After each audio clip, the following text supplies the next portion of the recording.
King in the Mist will almost certainly be done because it's an isolated boss fight in a room with nothing else going on.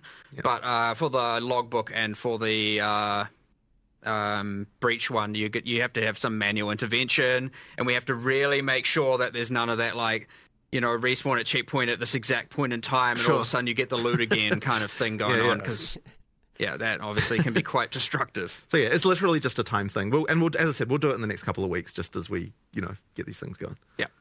Awesome. Speaking of Arbiter, a couple questions related to Citadels here, just some fast ones. Are Copper Citadels really the same spawn rate as all the others? That's what happened?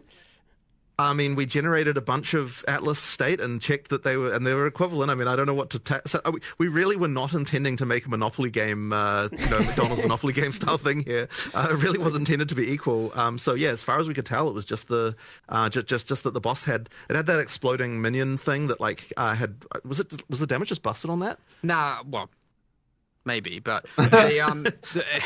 all of his little attached zombies, like during the phase 1 of the fight, when he summons the sandstorm and you get protected, and you have the zombies coming at you, they blow up after they die. And in the map version, the in-game version of this fight, some logic was missing. I don't know what happened, and those would then explode at the end of the phase 2. So you're like, oh, I killed him. You run in to get your loot, and 8 zombies just explode and insta-kill you. And so what you found is a whole bunch of people were just straight up like succeeding at the fight and then just dying straight afterwards. So that accounted for some portion of it. And then he was just harder. Certainly the death rate, even excluding the one-shotting zombies, was just much, much higher than the other two.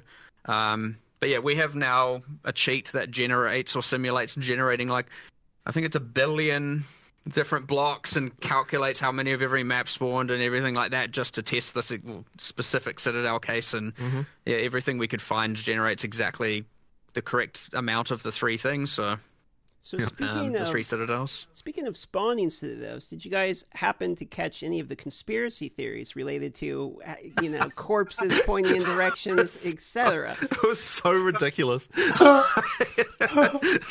Whatever. People come up with crazy things. I don't know. Yes. All right. I can tell you. I see. The thing is, I'm tempted to actually do something weird like that now, just to just to bait the conspiracies. But no, there was nothing weird going on. It's just RNG. Like you have to. I did catch it's in just the video, RNG. That's all it is. It said closer to the cinders, so there is something to being farther away from your spawn point. So, but basically, all that is literally just that there.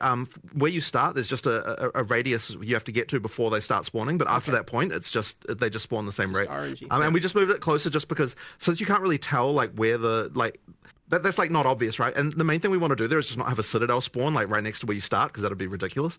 Effectively we just shrunk that down a bit because it was a little bit large. And then the other thing as well is that now that you can see them in the fog, it actually makes them so much easier to find. We actually intended, we were like, oh yeah, we're going to totally buff the number of these that there are. But after we made the change to seeing them in the fog, it was immediately like, oh shit, there's actually tons of these everywhere. We just weren't seeing them before. Seeing them makes a big difference.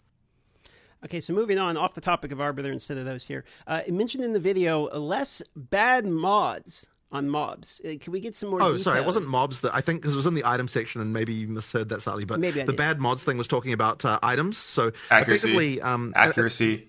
There's some stuff going on there. So effectively what we did, because a lot of people were talking about issues with higher tier rares as you get to harder content.